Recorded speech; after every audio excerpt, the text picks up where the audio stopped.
Continuando a aula sobre redes neurais recorrentes, vamos falar de um outro tipo de rede neural recorrente, que é a LSTM, desse termo em inglês, Long Short Term Memory, que a ideia é adicionar aqui uma memória de longo prazo às redes neurais recorrentes básicas.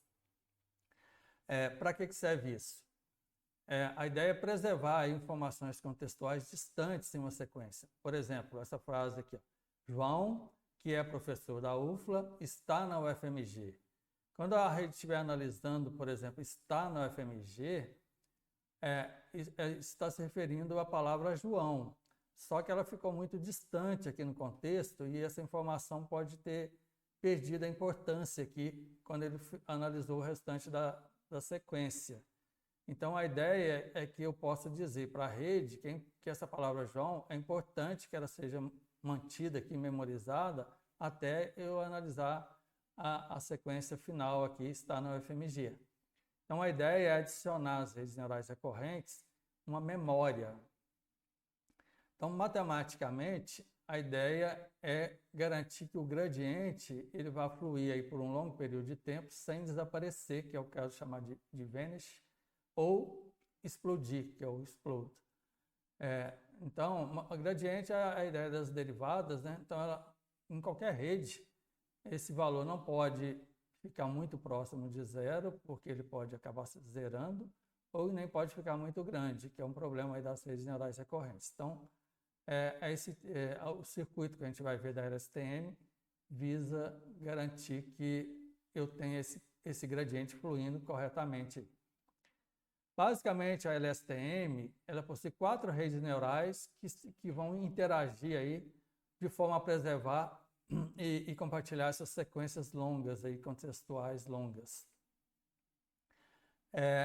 Enquanto que a rede neural simples ela tem uma única camada, então ela é um pouco mais complexa, né? Nós vamos ver os detalhes aqui para poder criar essa memória. Então, a gente pode pensar nessa sequência de caixinhas, igual a gente viu na outra, né? Então, cada entrada X aqui vai ser uma entrada para cada um estado oculto desse, que vai estar representando aqui um circuito que vai passar o contexto. A diferença agora é que o que tem dentro dessa caixinha é um circuito mais complexo. Então, agora eu tenho aqui 2 saídas, uma que vai ser nossa célula de memória, essa de cima, e a de baixo que vai continuar representando aqui o contexto do estado oculto, o hidden state.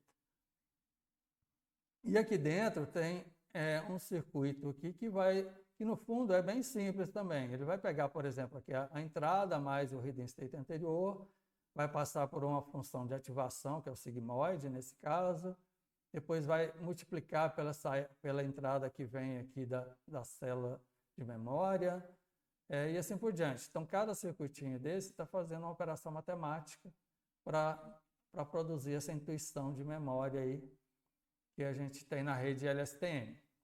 Então, vamos detalhar um pouquinho mais cada um deles. Então, o cell state, que é aquela saída, aquela camada, na verdade, aquele vetor que passa lá em cima, né? A gente vai chamar de CT, que representa essa memória de longo prazo. Ela vai permitir que as informações anteriores sejam armazenadas aí na LSTM. Então, a gente pode modular isso aí com 2 portas internas, que são chamadas de forget gate, que é a porta de esquecimento, e a porta de entrada, que é o input gate. Então, tem um circuitinho aqui que representa essas 2 portas que vão gerar, então, esse vetor CT aí, a camada da saída de cima aí dessa camada.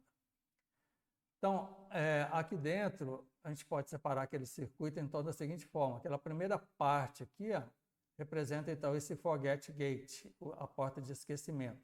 A segunda parte é o input gate e a terceira parte é o output gate, a porta de saída. Então, vamos falando um pouquinho sobre esse forget gate. Então, essa primeira parte aqui, esse primeiro circuito, ele indica aí quais informações devem ser preservadas e quais devem ser esquecidas. Então, a ideia de guardar a importância de cada palavra por mais tempo ou por menos tempo. Basicamente, ele vai pegar aqui o estado inicial, esse estado oculto inicial, vai pegar a entrada XT e vai passar por uma função sigmoide. Função sigmoide gera um número entre 0 e 1.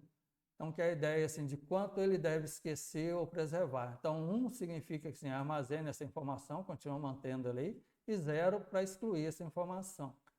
E um valor intermediário tem, então, pesos diferentes aí para o quanto essa informação deve ser mantida ou esquecida. Então, esse forget gate vai pegar esse resultado, multiplicar aqui para a saída, para o que tinha de entrada anterior aqui, e vai passar para frente, que é onde vai fazer uma outra soma aqui. Então, essa é a ideia do forget gate. E então vai juntar com o input gate agora. Então, o input gate é esse outro circuito aqui, ó, que vai pegar esse estado inicial, ó, o estado inicial aqui vem do estado anterior, o HT-1, junto com a entrada atual, que é o XT, vai passar aqui por duas funções de ativação. Uma sigmoide e uma tenade.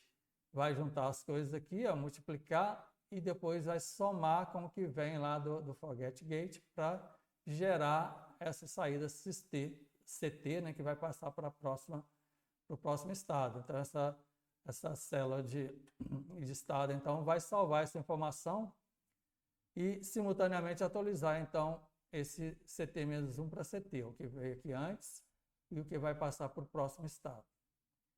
Então, depois que eu passo pelos forget gate. Ok? E aí tem o output gate, que vai gerar, então, a saída aqui para o próximo estado oculto, o HT aqui.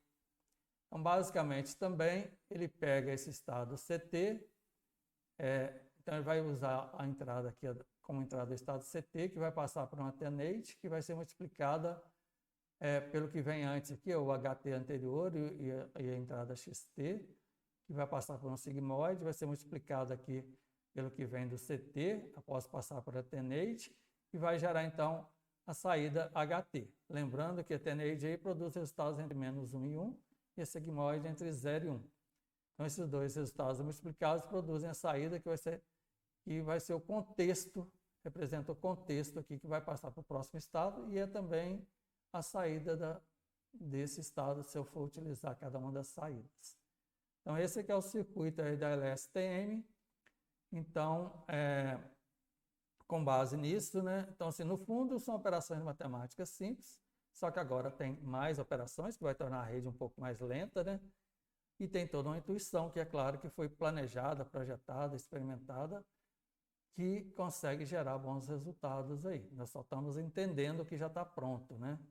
O mais complexo aqui é imaginar um circuito desse para produzir um bom resultado. Bom, e depois vem a GRU. A GRU é mais recente, a LSTM é da década de 90, a GRU veio uns 20 anos depois, para simplificar esse circuito da LSTM, que é um pouco complexo e acaba sendo lento. Então, ela é uma geração mais nova aí das redes neurais recorrentes, que torna esse circuito mais simples e mais rápido. A intuição por trás é a mesma, só que ele simplificou esse circuito, então ele vai usar o estado oculto, o hidden state, para transferir informação ao invés do cell state. Então ele não vai ter duas saídas ali mais. E tem apenas duas portas, que chamam de reset gate e update gate. Então, basicamente, o circuito da GRU é esse aqui, ó. Então, tem uma matemática similar lá que pega as entradas, o estado anterior, então só tem agora essa linha de cima, que é o estado oculto, e vai juntar aqui, passar por uma função de ativação, multiplicar por outros resultados, mais uma operação aqui, então duas portas aqui que são reset gate. Reset gate, então, é usado para decidir quanto da informação passada ela deve ser esquecida, então a mesma ideia da memória ali.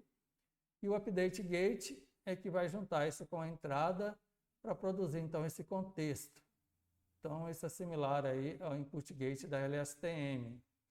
Então, após passar por isso aí, você vai gerar o próximo contexto. Então, basicamente, essa é a ideia da GRU, que está representada aqui, então, nesse circuito. Então, são dois tipos muito usados aí de redes neurais recorrentes, a LSTM e a GRU. As duas são, a princípio, similares, têm a ideia de memorizar a importância das palavras e gerar um contexto. A GRU é mais simples, mas de uma forma geral é muito experimental. Tem certas aplicações que a GRU é melhor, tem outras que a LSTM ainda é melhor. Ok? Então é isso para a aula de hoje sobre redes neurais recorrentes.